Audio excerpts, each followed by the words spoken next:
Greetings in the name of the Lord Jesus. நாம் யாக்கோபின் வாழ்க்கை சரித்திரத்தை பார்த்து கொண்டு வருகிறோம். இன்றைக்கு பார்ட் நம்பர் 10. யாக்கோபு கர்த்தரை சந்தித்த விதமும் தன்னுடைய அண்ணனாகிய ஏசாவை சந்தித்த விதமும் மிகவும் ஆச்சரியம் உள்ளதாக இருந்தது. அதை குறித்து நான் முந்தைய வீடியோவில் பேசியிருக்கிறேன். அதற்குரிய லிங்கை டெஸ்கிரிப்ஷனில் கொடுத்திருக்கிறேன். தயவு செய்து நீங்கள் அதை பாருங்கள். அது உங்களுக்கு மிகவும் பிரயோஜனமாக இருக்கும். ஏசாவும் யாக்கோபும் சந்தித்து சமாதானமான பின்பு ஏசா சொல்றான் யாக்கோபை பார்த்து, வா நம்ம சேர்ந்து போகலாம், நம்ம எல்லாரும் இணைந்தே நம்ம டிராவல் பண்ணலாம், நான் உன் கூடயே நான் டிராவல் பண்றேன், நம்ம பேசிக்கிட்டே போகலாம் அப்படின்னு மைட் பி சொல்லியிருக்கலாம். அதற்கு யாக்கோபு என்ன பதில் சொன்னான் என்று நீங்கள் நினைக்கிறீர்கள்? கொஞ்சம் பார்க்கலாம். ஆதியாகமம் 33:13. அதற்கு அவன், அதாவது யாக்கோபு, பிள்ளைகள் இளம் பிள்ளைகள் என்றும் கறவையான ஆடு மாடுகள் என்னிடத்தில் இருக்கிறது என்றும் என் ஆண்டவருக்கு தெரியும். அவைகளை ஒரு நாளாவது துரிதமாய் ஓட்டினால் மந்தையெல்லாம் மாண்டு போம். என் ஆண்டவனாகிய நீர் உமது அடியானுக்கு முன்னே போம். நான் சேயிருக்கு என் ஆண்டவனிடத்தில் வருமளவும் எனக்கு முன் நடக்கிற மந்தைகளின் கால்நடைக்கும் பிள்ளைகளின் கால்நடைக்கும் தக்கதாய் மெதுவாக அவைகளை நடத்தி கொண்டு வருகிறேன் என்றான். நீங்க முன்னாடி போங்க, நான் பின்னாடியே வரேன். என்னுடைய மந்தைகள் எல்லாம், என் பிள்ளைகள் எல்லாம் எப்படி நடக்கிறார்களோ அதற்கு ஏற்றாற் போல நான் மெதுவா வரேன், நீங்க முன்னாடி போங்க அப்படின்றான். அதற்கு ஏசா சொல்றான், சரி நான் வேணா முன்னாடி போறேன், என்னுடைய வேலையாட்களை வேணா சில பேர் வச்சுட்டு போவா, அவங்க வேணா உன் கூட உனக்கு பாதுகாவலெல்லாம் வரட்டும் அப்படின்னு சொன்னோன்னையும் யாக்கோபு ஸ்ட்ராங்கா அதற்கு நோ சொல்லிட்டான். ஏன் நோ சொல்றான்? நல்ல விஷயம் தானே, அண்ணன் கூட இருந்து வழி நடத்திட்டு போனா, அதுவும் அவ்வளோ பெரிய படைகளோட.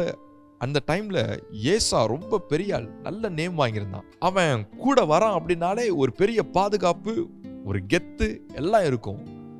இப்படிப்பட்ட ஒரு பவர்ஃபுல்லான ஒரு அண்ணனை கையில வச்சுக்கிட்டு யாக்கோபு ஏன் நோ சொன்னா?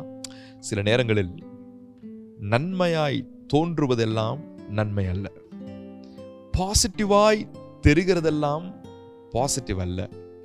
நம்முடைய காதுகளுக்கு சில வார்த்தைகள் இனிமையாய் இருக்கிறதெல்லாம் இனிமை அல்ல. அதற்கு பின்பாக வேற ஏதாவது ஒரு காரியம் மறைவாக இருக்கலாம்.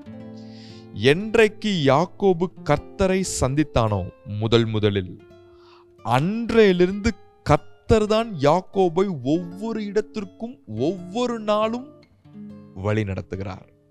யாக்கோபும் கர்த்தருடைய வழி நடத்துதலின் மேல் மிகவும் ஆசை உள்ளவனாய் இருக்கிறான்.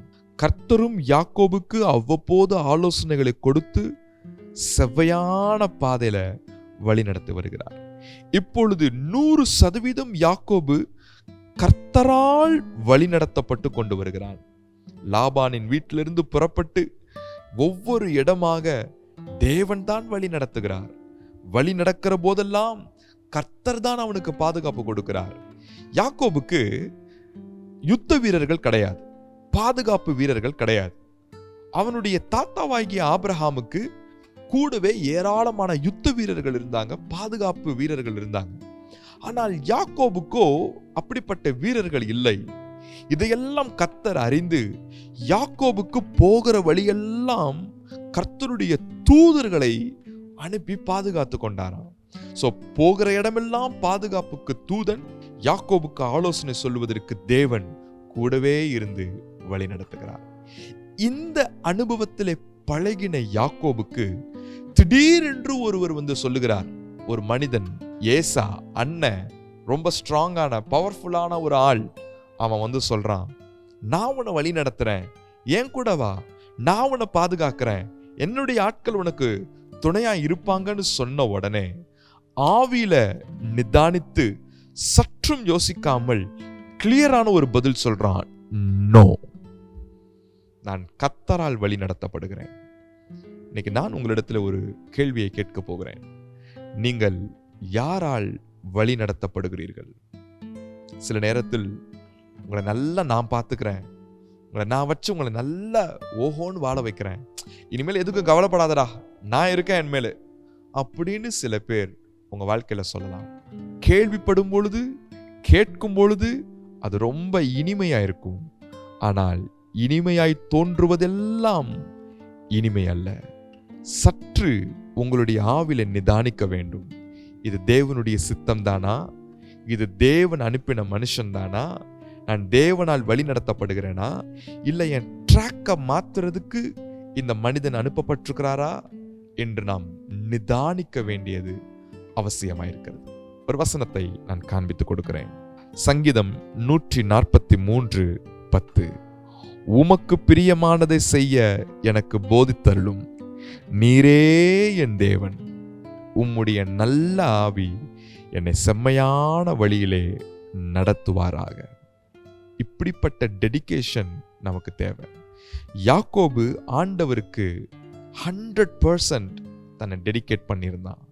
நீங்களும் ஆண்டவருக்கு 100% டெடிகேட் பண்ணி, என்னை நடத்துகிற தேவன் நீர் ஒருவர் மாத்திரம்தான் ஆண்டவரே, நீரே என் தேவன், நீரே என்னை நடத்தும், உம்முடைய நல்ல ஆவி என்னை செம்மையான வழியிலே நடத்துவதாக என்று ஒவ்வொரு நாளும் ஆண்டவரிடத்தில் அர்ப்பணிங்கள். ஒவ்வொரு பீரியட்லையும், வாலிபத்திலிருந்து அடுத்த ஸ்டேஜுக்கு போறீங்களா, அர்ப்பணிங்க. அடுத்த ஸ்டேஜ்லேருந்து அடுத்த ஸ்டேஜுக்கு போறீங்களா, அர்ப்பணிங்க. ஒரு பிளேஸ்ல இருந்து இன்னொரு பிளேஸ்க்கு போறீங்களா, தேவ சமூகத்தில் அர்ப்பணித்து, நீர் என்னை நடத்தும் ஆண்டவரே, நான் மனிதனை நம்பி நான் எந்த ஸ்டெப்பும் நான் எடுத்து வைக்க மாட்டேன்னு உங்க மைண்டை கிளியர் பண்ணிக்கோங்க. கர்த்தர் உங்களை செவ்வையான வழியிலே நடத்துவாராக. ஆமென்.